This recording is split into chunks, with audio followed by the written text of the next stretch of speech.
आजच्या दिवसाची सुरुवात झालेली ताज्या आणि फडफडीत बांगड्यांपासून. जेव्हा आमच्याकडे खावचं वार असतात तेव्हा मासे नाही तर चिकन हे आमच्याकडे असता. आज होतो बुधवार म्हणून मम्मीने घेतलेले बांगडे आणि या बांगड्यांचा सार करूचा होता, त्याचबरोबर फ्रायसुद्धा करूचे होते. सार कसा करायचा किंवा त्याचं वाटण कसं करायचं तर आता मी तुमका सांगतोय. वाटण्यासाठी खोबरा घ्यायचा, त्याच्यानंतर 7 ते 8 पाकळी लसूण टाकायची, कांदो टाकायचो, नंतर टाकायचो टोमॅटोसुद्धा. ह्या सगळं टाकून झाल्याच्या नंतर आपल्याक टाकूचो मच्छी मसालो, थोडीशी हळद आणि आवश्यकतेनुसार पाणी टाकून मिक्सरला बारीक वाटण करून घ्यायचा.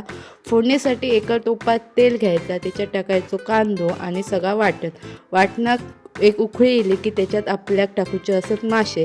ह्या वाटणापासून तुम्ही माशाचा खयचाही सार करू शकताय. नंतर कोकमा आणि मीठ टाकायचा, पातळ जाड जसं तुमका सार हवा तसं सार करून घ्यायचा. इकडे फ्रायच्या माशांका मम्मीन आगळान आंघोळ घातलाय. माका कडीतलो मासो आवडत नाही म्हणून मी हे बांगडे फ्राय करी होते. मग आजचो मिनी व्लॉग आणि आजची रेसिपी तुमका आवडली तर चॅनलका लाईक, कमेंट, शेअर आणि सबस्क्राईब मात्र नक्की करा.